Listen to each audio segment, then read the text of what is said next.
हाय, good afternoon. सास बहू और सेंसेक्स के आज के इस एपिसोड में आप सबका स्वागत है।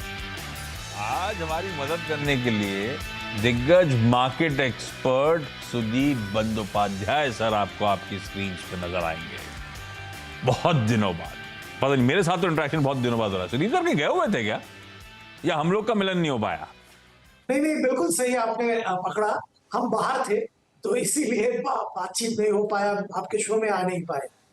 हाँ, चलिए, वेलकम बैक सुदीप सर। और बातचीत के बाद शुरुआत कर रहा हूँ। स्क्रीन पे जो रीच आउट करने के अलग अलग मीन्स हैं वो आ रहे हैं। Toll free number, WhatsApp number, Twitter ID सब आएंगी। रीच आउट करिए, तभी हम इस प्लेटफॉर्म पे आप लोग की क्वेरीज उठा पाएंगे। अगर आप अपने हस्बैंड, अपने ब्रदर या किसी और के अकाउंट से ट्वीट कर रही हो तो प्लीज आप उस ट्वीट में मेंशन कर दीजिएगा अपना नाम, ताकि मुझे पता चले कोई महिला दर्शक, महिला व्यूअर वो क्वेरी उठा रही है, ताकि हम लोग फिर रीच आउट करें। अदरवाइज मैं फिर रीच आउट नहीं करता, क्योंकि इस शो में सिर्फ महिला दर्शकों को हम एंटरटेन कर पाते हैं। चलिए, मार्केट स्क्रीन्स पर आएंगे। खासे वॉलेटाइल हो गए आज। पेनल्टीमेट सेशन है, वीकली एक्सपायरी कल होने वाली है, और उससे पहले खासी वॉलेटिलिटी। सबड्यूड शुरुआत, फिर अचानक अच्छा मोमेंटम, फिर अचानक वो मोमेंटम फिजल आउट हुआ। इस समय एकदम फ्लैट लाइन पे निफ्टी कामकाज करता हो, यानी कि कल की क्लोजिंग लेवल्स पर इस वॉलेटिलिटी के बीच अब हम इस समय कामकाज कर रहे हैं। आज बड़े दिनों बाद पस्त बाजार में बैंक्स ने कुछ आउट परफॉर्मेंस दिखाने की कोशिश करी थी। निफ्टी बैंक इस समय 2.5% की मजबूती के साथ कामकाज करता हुआ नजर आएगा। कंट्रीब्यूशन प्लेट स्क्रीन पर आएगी तो कोई एचडीएफसी बैंक, आईसीआईसीआई बैंक मदद करते हुए आपको नजर आएंगे। जो वीक विकेट्स थे इस बाजार के, वहां से मदद मिल रही है। जब ये कंट्रीब्यूट कर रहे थे, आईटी में ट्रैक्शन पिकअप हो रहा है, कोई टीसीएस, कोई इंफोसिस मदद करते हुए आपको नजर आएंगे। वो स्टॉक्स भी स्क्रीन पे आने चाहिए। ये देखिए निफ्टी 50 में कैसे वो बैंकिंग मेजर्स, कैसे वो आईटी मेजर्स कंट्रीब्यूट कर रहे हैं। ये दोनों स्ट्रेंथ वाली पॉकेट्स, हैवीवेट पॉकेट्स, वेटेज वाली पॉकेट्स बढ़िया कर रही हैं। तो कोई ना कोई एक्सीडेंट हो जा रहा है आजकल, जो दिक्कत कर देता है। आज का एक्सीडेंट है भारतीय एयरटेल। इस समय देखिए किस तरह से दबाव बनाता हुआ वो स्टॉक। चार्ट भी स्क्रीन पर उठाइएगा। तगड़ा प्रेशर भारतीय एयरटेल में माउंट हुआ, और ये कल के 3% की बड़ी रेड बार, रेड कैंडल बनी थी, उसके ऊपर ये 5% का और दबाव। 2 दिनों में भारतीय एयरटेल का ये हाल होता हुआ। दिन के लोस पे इस समय भारतीय एयरटेल ट्रेड कर रहा है। भारतीय और दूसरी तरफ रिलायंस, एचयूएल, ये 3 एक स्टॉक्स हैं हैवीवेट्स, जो आज थोड़ा सा मीनिंगफुली कंट्रीब्यूट नहीं कर रहे हैं, दबाव बनाने का काम कर रहे हैं। ये देखिए आपकी स्क्रीन पे तीनों हैवीवेट्स। तो वो जो एचडीएफसी बैंक, आईसीआईसीआई बैंक, को इन्फोसिस, टीसीएस का मोमेंटम था, उसको निगेट करते हुए ये तीन एक स्टॉक्स पूरी तरह से। सुदीप सर, लेकिन 2023 में पहली बार बातचीत, क्या व्यू बन रहा है इस साल को लेकर? अगर ये शुरुआती 7-8 ट्रेडिंग सेशंस कर्टन रेजर है, 2023 कैसा रहने वाला है, तो बड़ा दिक्कत वाला दिख रहा है सर। बहुत टसल में है, अंडर परफॉर्मेंस की शुरुआत हो गई है, काम आउट परफॉर्मेंस की आदत हो चुकी थी हमको। आप बिल्कुल सही कह रहे हैं आशीष जी। 23 थोड़ा एटलीस्ट फर्स्ट हाफ जो हम लोग उम्मीद कर रहे हैं, वोलेटाइल बहुत रहेगा, प्रेशर इंडियन मार्केट्स पे रहेगा। इसका एक मुख्य कारण ये है कि चाइना में ओपनिंग के बाद, रीओपनिंग कह सकते हैं, उसके बाद चाइना में बहुत सारे विदेशी निवेशक वैल्यूएशन के लिहाज से बहुत अट्रैक्टिव चाइना हो गया है, और कुछ पैसा चाइना में जा रहा है, चाइना में इन्वेस्टमेंट हो रहा है, और शायद इंडिया से थोड़ा बहुत पैसा निकल रहा है जो कि चाइना में जा रहा है। और ये सिलसिला हम लोगों को लगता है कुछ देर तक चलेगा। पर एक चीज यहाँ पे ध्यान में रखना पड़ेगा कि ये बहुत शॉर्ट टर्म मनी है। जो लॉन्ग टर्म मनी इंडिया में आया है वो निकल नहीं रहा है, और जो लॉन्ग टर्म मनी बाहर है, जो आने का प्रयत्न कर रहा था, वो भी चाइना में नहीं जाएगा, वो इंडिया में ही आएगा। और ये शॉर्ट टर्म लिक्विडिटी थोड़ा बहुत इंडिया से निकल रहा है, चाइना में जा रहा है, इसीलिए ये दिक्कत इंडियन मार्केट में देखने को मिल रहा है। और जैसे हम एफआईआई के सेल के आंकड़े देख रहे हैं, कंटिन्यूअसली बेच रहे हैं, और करीबन अगर आप देखिए दिसंबर, towards last week of December से एफआईआई के आंकड़े जो आ रहे हैं वो सारे बिकवाली के आ रहे हैं। इसी के कारण यहाँ पे दबाव है। और बात यह है कि यहाँ पे जो लोकल इन्वेस्टर्स है वो भी थोड़ा कंफ्यूजन में है, क्योंकि मार्केट में एक दबाव जैसा बना हुआ है, रिसेशन की बात चल रही है ग्लोबल मार्केट्स में। इंडिया में भी जो रूरल डिमांड है वहां पे थोड़ा दिक्कत है, जो कि एफएमसीजी के नतीजों में, एफएमसीजी के कमेंट्री में देखने को मिल रहा है कि वॉल्यूम ग्रोथ अभी भी नहीं आया है। हाँ, रॉ मटेरियल के कॉस्ट कम हो गया तो मार्जिन शायद इंप्रूव होगा, पर एक्चुअल वॉल्यूम ग्रोथ नहीं आ रहा है। तो ये सारे जो कंफ्यूजन है, इसके चलते डोमेस्टिक इन्वेस्टर भी थोड़ा सोच समझ के निवेश कर रहे हैं। इसीलिए एफआईआईज का जो बिकवाली है वो पूरा नेगेट, उसका इम्पैक्ट नेगेट नहीं हो रहा है और मार्केट में एक दबाव सा बना हुआ है। इंतजार रहेगा बाकी कॉर्पोरेट रिजल्ट्स का, बजट का, और उम्मीद ये है कि second half of current fiscal, sorry अगला फिस्कल जो कि अप्रैल से चालू होगा, वहां पे सिग्निफिकेंट रिकवरी देखने को मिलेगा और मार्केट में भी एक मोमेंटम वापस आएगा। First half of next fiscal दबाव रहेगा।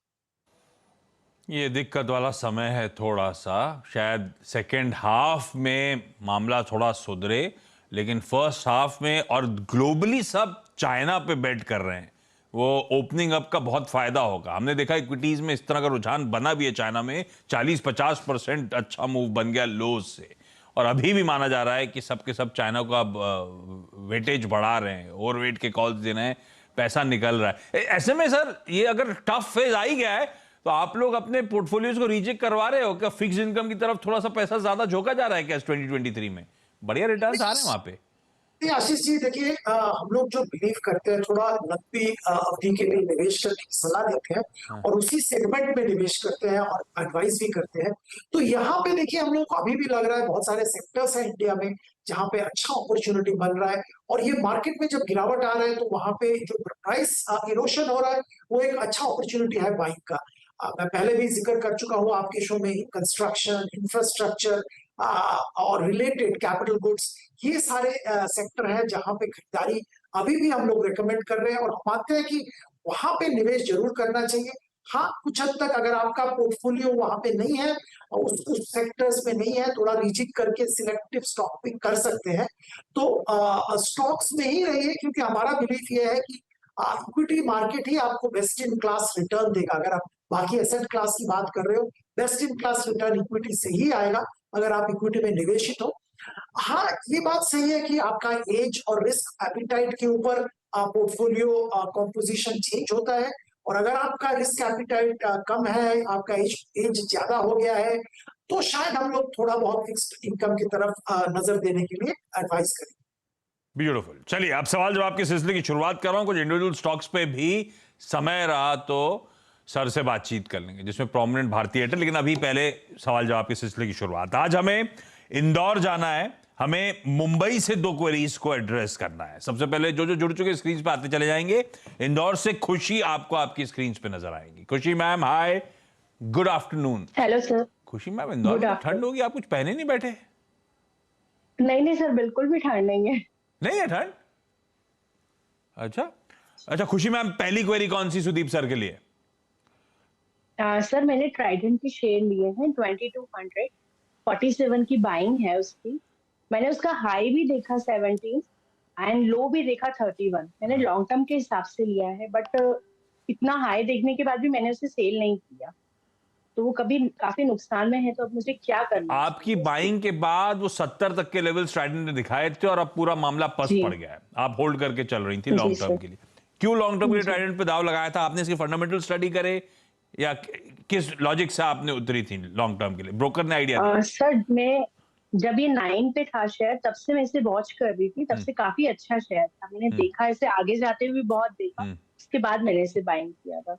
नहीं, ठीक बात है। एमपी में तो इनकी एक बड़ी फैक्ट्री भी है, भोपाल के पास शायद। ट्राइडेंट, सुदीप सर आप ट्रैक करते हो क्या? बढ़िया मार्केट्स में ये अपने ऑलमोस्ट ईयर लोस के आसपास आके खड़ा हो गया। बिल्कुल सही कह रही है, 70-77 रुपए के हाईज थे। क्या व्यू बनता है ट्राइडेंट पे? अब तक बढ़िया तरीके से सिंगल डिजिट से मैंने खरीदना शुरू करा था, हमेशा कमा के दिया, इस बार मामला गड़बड़ा गया है। नहीं मैम और आशीष जी, मैं ये कहूंगा कि आपने स्टॉक तो सही चुना है। हाँ। और देखिए 70 में शायद आपको एक उस लेवल पे एक बार एग्जिट का अपॉर्चुनिटी था, आपने नहीं लिया, और आप क्योंकि कह रहे हैं कि लंबी अवधि के लिए आप रुक सकते हैं, तो हमारा सलाह तो यही होगा कि आप यहाँ पे निवेशित रहिए। कंपनी का परफॉर्मेंस इंप्रूव हो रहा है, ओवरऑल जो सेक्टर में ट्राइडेंट कामकाज करता है उस सेक्टर में हमारा व्यू पॉजिटिव है। और हम लोगों का मानना ये है कि अगला 3 से 6 महीना शायद थोड़ा दबाव रह सकता है, क्योंकि एक्सपोर्ट, जहां पे इनका बहुत बड़ा एक हिस्सा एक्सपोर्ट में है, वहां पे थोड़ा दबाव देखने को मिल सकता है। पर उसके बाद जो हम देख रहे हैं कि बहुत अच्छा अपॉर्चुनिटी कंपनी के पास रहेगा। और यहाँ पे एक चीज ध्यान में रखना पड़ेगा कि बाकी बहुत सारे सेक्टर्स में हमने देखा है कि चाइना को रिप्लेस करके या चाइना प्लस वन का स्ट्रेटेजी का बेनिफिट इंडियन मैन्युफैक्चरर्स को मिल रहा है, जैसे कि स्पेशलिटी केमिकल्स वगैरह वगैरह। टेक्सटाइल्स और टेक्सटाइल रिलेटेड प्रोडक्ट्स में भी ये फायदा इंडिया को मिलेगा और मिल रहा है भी थोड़ा बहुत। आने वाले दिनों में ये और भी अच्छा अपॉर्चुनिटी उभर के आएगा सामने। और ट्राइडेंट जैसे एस्टैब्लिश्ड प्लेयर जिनका ग्लोबल रिकॉग्निशन है और ग्लोबल जो सप्लाई चेन के साथ इंटीग्रेटेड है, फायदा मिलेगा। तो आप नजरिया 1 साल प्लस का रखिए, निवेशित रहिए, आपको मुनाफा देके जाएगा शेयर। खुशी मैम, फिर से प्रॉफिट ही मिलेगा। फंडामेंटल्स तो बढ़िया लग रहे हैं सुदीप सर को, बस थोड़ा पेशेंस रखना पड़ेगा। शायद 1 साल प्लस का टाइम होराइजन रखिए, बढ़िया प्रॉफिटेबल एग्जिट फिर से मिलेगा इस स्टॉक से। अच्छा, मैं लौटता हूं आपकी अगली क्वेरी के लिए। मुंबई से अमृता गायकवाड़ जुड़ती हुई, कनेक्शन एस्टैब्लिश नहीं हो पा रहे। एक और अर्पिता जैन जुड़नी थी, उनसे अभी तक कनेक्शन एस्टैब्लिश नहीं हुआ। अमृता मैम अब फोन लाइन पे जुड़ती हुई। अमृता मैम, हाय, गुड। आप घूम रहे, आप रास्ते में हो कहीं पे? हेलो। हाँ अमृता मैम, अपनी सवाल पूछे मैम। Good afternoon. हाँ हाँ सर, मेरा ये सवाल था हाँ। कि मुझे 2 लाख रुपए इन्वेस्ट करने हैं स्टॉक, किसी अच्छे स्टॉक में करने हैं, स्टॉक या मल्टीपल स्टॉक जो भी है, लॉन्ग टर्म के लिए। और वो जो ऐसा स्टॉक होना चाहिए जो मुझे अच्छा डिविडेंड दे और मेरे बेटे के फ्यूचर के लिए अच्छा हो। इसलिए आप क्या बता सकते हैं कि कौन सा स्टॉक लेना चाहिए? बेटे की एज क्या है? मुझे वो 8 साल का है सर। 8 साल का है, मतलब बेसिकली मेरे पास 12 साल, 10-12 साल का समय है, ऐसा मानूं, है ना, लॉन्ग टर्म। हाँ हाँ। चलिए सुदीप सर, अगर अमृता जैन जैसी क्लाइंट आए आपके पास 2 लाख रुपए फ्रेश पैसा लेके कि सुदीप सर डाल दो कोई बढ़िया स्टॉक्स में, कौन से स्टॉक्स होंगे? थोड़ा डिविडेंड डोल आउट भी चाहती हैं स्पेसिफिकली, और लड़के के फ्यूचर के लिए मेरे ख्याल से बड़ी रिक्वायरमेंट आएगी जब लड़का 21 साल 22 साल हायर स्टडीज के लिए जा रहा होगा, वो पहली रिक्वायरमेंट आती है बड़ी वाली। मान लिया 10-15 साल, सर कौन से स्टॉक या कौन से स्टॉक्स में पैसा डाला जाए? देखिए, मैं सजेस्ट करूंगा आप 2 स्टॉक में डिवाइड करके डालिए, एक में मत। और पहला स्टॉक में जिसका जिक्र करूंगा है लार्सन टू ब्रो। दिग्गज कंपनी है, मुझे अलग से बताने की शायद जरूरत भी नहीं है, अपने क्षेत्र का लीडर है। और जो माहौल अभी बना हुआ है उससे जो सारे जो फैक्टर्स है ये जुड़ गए हैं एल&टी के फेवर में, और बहुत अच्छा टेलमेंट है। इन्होंने अपना बैलेंस शीट भी बहुत इंप्रूव किया, अनरिलेटेड जो सेक्टर से वहां से निकल गए, वर्किंग कैपिटल का इंप्रूवमेंट हो गया, ऑर्डर बुक तगड़ा है और भी बढ़ेगा, ऑर्डर बुक एग्जीक्यूशन इंप्रूव कर गया है, सब्सिडियरीज हैं वो भी परफॉर्म अच्छा कर रहे हैं। तो यहाँ और वैल्यूएशन भी बहुत ही अट्रैक्टिव मानते हैं हम इस लेवल पे, तो यहाँ पे जरूर निवेश कर सकते हैं। एक क्राइटेरिया आपका शायद मीट नहीं होगा, डिविडेंड यील्ड के हिसाब से ऐसा कुछ खास नहीं है, क्योंकि ऊपर वैल्यूएशन में काम होता है हमेशा इस कंपनी का। पर लार्सन टू ब्रो जरूर आप खरीदिए अपने पोर्टफोलियो के लिए। दूसरा शेयर जहां पे आपका शायद डिविडेंड जो रिक्वायरमेंट है वो भी फुलफिल होगा और लंबी अवधि के लिए वो रखिए आप, वो है एनएमडीसी। यहाँ पे हम आपको खरीदारी की सलाह देंगे क्योंकि आपका नजरिया लंबी अवधि का है। देखिए, 2 चीज हम मानते हैं कि ये जो रशिया यूक्रेन वॉर हुआ उसके चलते एक चीज तो साफ हो गया कि सब देश अपना जियोपॉलिटिकल रीजन से अपना जो रिसोर्सेज है उसमें सेल्फ सफिशिएंसी पे ध्यान देगा, और इसमें बहुत बड़ा एक रोल प्ले करेगा जो कंपनी माइनिंग करता है, जिनके पास माइंस है। तो एनएमडीसी ऐसा एक कंपनी है जो कि माइनिंग में है, और वहां पे बहुत अच्छा फोकस भी आने वाले दिनों में और भी आएगा सरकार की तरफ से, प्राइवेट इन्वेस्टर्स की तरफ से। तो मुझे हम लोगों को लगता है कि यहाँ पे बहुत अच्छा अट्रैक्शन देखने को मिलेगा। बीच बीच में जब मेटल सेक्टर में उथल पुथल होता है, जैसे चाइना में बंद हो गया सब कुछ, तब ये प्राइसेस मेटल्स के गिरते हैं। पर आप क्योंकि लंबी अवधि के लिए निवेश रहना चाहते हैं, आप बेझिझक यहाँ पे निवेश करिए, डिविडेंड यील्ड के हिसाब से भी बहुत अच्छा है। तो आप दोनों शेयर में लार्सन टू ब्रो और एनएमडीसी में डिवाइड करके निवेश करिए। ब्यूटीफुल अमृता मैम, बहुत बढ़िया तरीके से आपको आंसर आते हुए। इस रकम को 2 स्टॉक्स में बांटें। एक अंश जाएगा लार्सन एंड टूब्रो में और दूसरा पार्ट जाएगा एनएमडीसी में। तो ग्रोथ और डिविडेंड का बढ़िया तड़का होगा आपके पास। दोनों रिक्वायरमेंट्स और लंबी अवधि के लिए दोनों कंपनीज बेहतरीन नजर आती हैं। खुशी मैम, अगला सवाल ट्राइडेंट के बाद। जी सर, मैंने आइनॉक्स ग्रीन एनर्जी के शेयर लिए थे आईपीओ में। 230 शेयर थे, 65 की बाइंग थी। तो मैंने जैसे ही वो स्टॉक लिया तो लो लिस्टिंग भी हुई थी और काफी नीचे जा रहा है। तो ये आईपीओ पे क्यों लिया था? उस समय ऐसा था कि आईपीओ का यूफोरिया था, जो आ रहे थे सब खोल रहे थे, उसमें सब में पैसा डाल रहे थे, ऐसा था क्या? या आपने पढ़ के डाला था? हाँ नहीं सर, इसका रिस्पांस मैंने अच्छा सुना था आइनॉक्स का, इसलिए मैंने इसमें बाइंग की। नहीं, इसके पेरेंट ने ऑलरेडी वेल डिस्ट्रक्ट कर रखा है। जब आईपीओ आया था सब कह रहे थे फुल्ली प्राइस्ड इन है सब कुछ कंसर्न्स वे कर रही थी। खैर, आईपीओ के समय लिया हुआ सुदीप सर, और ये स्टॉक वाकई ये भी दबाव में ही चल रहा है। क्या करना चाहिए इसमें, रखे रहना चाहिए या नहीं सुदीप सर? देखिए, शॉर्ट मीडियम टर्म में बहुत अच्छा कुछ होने का उम्मीद नहीं है। ये ग्रीन एनर्जी एक लॉन्ग टर्म बिजनेस है, और जो वैल्यूएशन, जैसे आशीष जी आपको बता रहे थे, वैल्यूएशन जो जिसपे आईपीओ हुआ था वो शायद मोर देन फुल्ली प्राइस्ड था। तो इसीलिए हमारी सलाह तो यहाँ ये होगी कि यहाँ से आप लॉस करके एग्जिट कर लीजिए, और किसी क्षेत्र में, मैं जिक्र कर रहा हूँ बहुत सारे क्षेत्र का, बहुत सारे स्टॉक्स का, वहां पे आप निवेश करिए। अगर लंबी अवधि का नजरिया है, फिर भी मैं कहूंगा कि इस लेवल पे निवेशित रहने का कोई मतलब ही नहीं है। आपको शायद बाद में और अच्छा अपॉर्चुनिटी मिल जाएगा एक्वायर करने का green energy related stocks. Clearly exit करने का कॉल है। खुशी मैम, अमृता मैम, धन्यवाद आपका जुड़ने के लिए। Sudeep sir, thank you so much, beautifully सारी क्वेरीज को, मार्केट्स को एक्सप्लेन करने के लिए, डीकोड करने के लिए। ब्रेक लेने का समय है, थोड़ा जल्दी इसीलिए ब्रेक ले रहा हूं क्योंकि आज से ऑटो एक्सपो ग्रेटर नोएडा में शुरू हुआ है। मेरे सहयोगी रोहन वहां पर है, कई सारी बेहतरीन कार्स अनवेल करी जा रही है, मैनेजमेंट्स वहां पर रेडी हैं। ले चलूंगा आपको ऑटो एक्सपो में, रोहन के पास, ब्रेक के उस पार।